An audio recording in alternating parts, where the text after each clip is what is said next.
বাংলাদেশের নদীগুলোর অবহেলা এবং দূষণের কারণে পরিবেশ ও মানুষের জীবনযাত্রা বিপর্যস্ত হচ্ছে। এ বিষয়ে সচেতনতা বৃদ্ধি এবং নদী রক্ষার প্রয়োজনীয়তার উপর আলোচনা করতে নারায়ণগঞ্জের বৈদ্যের বাজার নৌঘাটে জলের কথা শীর্ষক সেমিনার অনুষ্ঠিত হয়েছে। বিস্তারিত দেখুন SH মুন্না খানের তথ্যচিত্রে। নারায়ণগঞ্জের রবিবার দুপুরে পরিবেশ রক্ষা এবং উন্নয়ন সোসাইটি এবং পরিবেশ ও নদী রক্ষা উন্নয়ন ফাউন্ডেশনের উদ্যোগে জলের কথা শীর্ষক সেমিনার অনুষ্ঠিত হয়। সেমিনারের প্রধান অতিথি ছিলেন সোনারগাঁও উপজেলা নির্বাহী কর্মকর্তা ফারজানা রহমান। এছাড়াও বক্তব্য রাখেন সিনিয়র উপজেলা মৎস্য কর্মকর্তা মাহমুদ আক্তার, পরিবেশ রক্ষা উন্নয়ন সোসাইটির চেয়ারম্যান মোহাম্মদ হোসাইন এবং পরিবেশ ও নদী রক্ষা উন্নয়ন ফাউন্ডেশনের মহাসচিব মোহাম্মদ আমিনুল ইসলাম।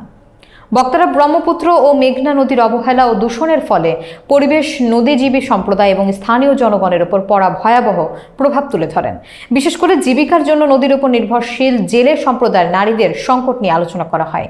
নদী রক্ষায় সচেতনতা বৃদ্ধি এবং কার্যকর পদক্ষেপ গ্রহণের জোরালো দাবি জানানো হয়েছে সেমিনারে। পরিবেশ রক্ষায় সম্মিলিত প্রচেষ্টা প্রয়োজন বলে মনে করছেন বিশেষজ্ঞরা। আপনাদের কিন্তু কিছুটা দায়িত্ব রয়েছে। আপনারাও যদি একটু চেষ্টা করেন, যে উনি বলেন যে আমাদের অভিযান করতে হয়, আপনাদেরকে সরকার বলে দিয়েছে আসলে আইনের প্রতি শ্রদ্ধাশীল সবাইকেই থাকতে হবে। বলেছেন, আপনি অনেকবার বলেছেন যে আমাদের 1 লাখ টাকার জাল পুড়িয়ে দেওয়া হয়। আসলে 1 লাখ টাকার জাল কোনটা পোড়ানো হয়? সেটা হচ্ছে কারেন্ট জাল। আপনারা জানেন কারেন্ট জাল টোটালি নিষিদ্ধ একটি জিনিস। যে অসুবিধার মধ্যে একদম ক্লিয়ার করেছেন। আমিও কিন্তু একদম সরকারের প্রশাসনিক প্রতিনিধি হিসেবে আপনাকে বলছি, কারেন্ট জাল কোনো অবস্থাতেই ব্যবহার করা যাবে না।